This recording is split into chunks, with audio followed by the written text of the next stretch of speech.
साथियों नमस्कार। धार्मिक हिंदी कहानी के इस भाग में आपका स्वागत है और आशा करता हूं आपको कहानी पसंद आएगी। विक्रम बेताल की प्रारंभिक कहानी कुछ इस प्रकार है। बहुत समय पहले की बात है। उज्जैनी नाम के राज्य में राजा विक्रमादित्य राज किया करते थे। राजा विक्रमादित्य की न्यायप्रियता, कर्तव्य निष्ठा और दानशीलता के चर्चे पूरे देश में मशहूर थे।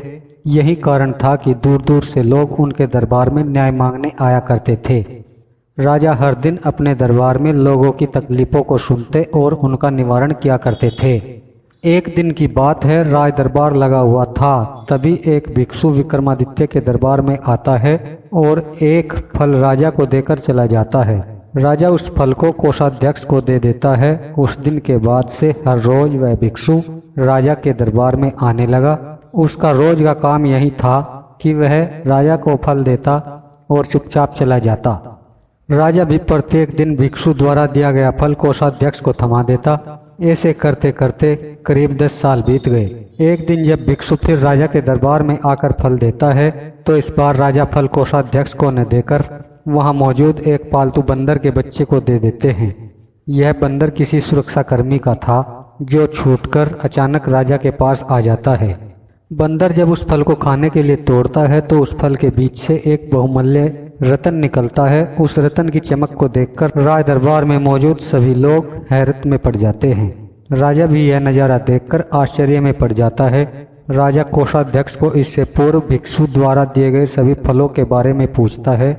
राजा के पूछने पर कोषाध्यक्ष बताता है कि महाराज, मैंने उन सभी फलों को राजकोष में सुरक्षित रखवा दिया है। मैं उन सभी फलों को अभी लेकर आता हूँ।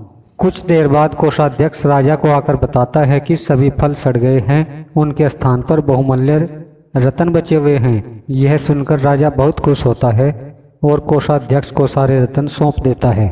अगली बार जब भिक्षु फल लेकर दोबारा विक्रमादित्य के दरबार में पहुंचता है तो राजा कहते हैं, भिक्षु, मैं आपका फल तब तक ग्रहण नहीं करूंगा जब तक आप यह नहीं बताते कि हर दिन आप इतनी बहुमूल्य भेंट मुझे क्यों अर्पित करते हैं।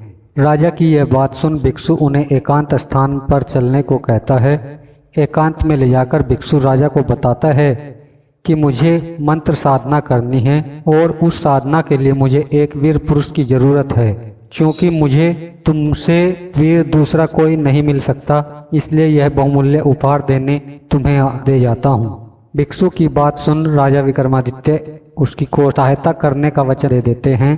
तब भिक्षु राजा को बताता है कि अगली अमावस्या की रात को उसके पास एक शमशान में आना होगा जहां वह मंत्र साधना की तैयारी करेगा।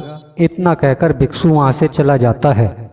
अमावस्या का दिन आते ही राजा को भिक्षु की बात याद आती है और वह वचन के अनुसार शमशान पहुंच जाते हैं। राजा को देख भिक्षु बहुत प्रसन्न होता है। भिक्षु कहता है, हे राजन, तुम यहाँ आए, मैं बहुत खुश हुआ कि तुम्हें तुम्हारा वचन याद रहा। अब यहाँ से पूर्व की दिशा में जाओ, वहाँ एक महाशमशान मिलेगा। उस महाशमशान में एक शीशम का एक विशाल वृक्ष है। उस वृक्ष पर एक मुर्दा लटका हुआ है। उस मुर्दे को तुम्हें मेरे पास लेकर आना है। भिक्षु की बात सुनकर राजा सीधे उस मुर्दे को लाने चल देता है। महाशमशान में पहुंचने के बाद राजा को एक विशाल शीशम के पेड़ पर एक मुर्दा लटका हुआ दिखाई देता है। राजा अपनी तलवार खींचता है और पेड़ से बंधी डोर को काट देता है।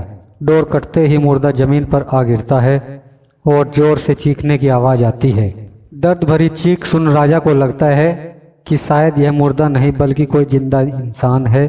थोड़ी देर बाद जब मुर्दा तेजी से हंसने लगता है और फिर पेड़ पर जाकर लटक जाता है तो विक्रम समझ जाता है कि इस मुर्दे पर बेताल चढ़ा है। काफी कोशिश के बाद विक्रम बेताल को पेड़ से उतारकर अपने कंधे पर टांग लेते हैं। इस पर बेताल विक्रम से कहता है, विक्रम, मैं तेरी हिम्मत को मान गया। तू बड़ा ही पराक्रमी है। मैं तेरे साथ चलता हूँ, लेकिन मेरी एक शर्त है कि पूरे रास्ते में तू कुछ भी नहीं बोलेगा। विक्रम सिर हिलाकर हाँ में बेताल की बात मान लेता है। इसके बाद बेताल विक्रम से कहता है कि रास्ता लंबा है, इसलिए इस रास्ते को रोमांचक बनाने के लिए मैं तुझे एक कहानी सुनाता हूँ। तो यह थी विस्तार से राजा विक्रम, योगी और बेताल की आरंभिक कहानी। यहीं से शुरू होता है बेताल 25 की 25 कहानियों का सफर। जो बेताल एक एक करके विक्रम को सुनाता है। कहानियों के विक्रम बेताल के इस भाग में आपको बेताल 25 की सभी कहानियां एक साथ पढ़ने और सुनने को मिलेंगी। कहानी से हमें शिक्षा मिलती है कि एक आदमी को हमेशा विक्रमादित्य की तरह साहसी और पराक्रमी होना चाहिए, तभी वह अपनी व अपने परिवार की रक्षा कर सकता है। साथियों, यह कहानी आपको कैसी लगी कमेंट में जरूर बताना और वीडियो को लाइक करना। ऐसी ही और अधिक कहानी के लिए आप हमारे चैनल को सब्सक्राइब कर ले, जिससे आने वाली वीडियो आपको मिलती रहे।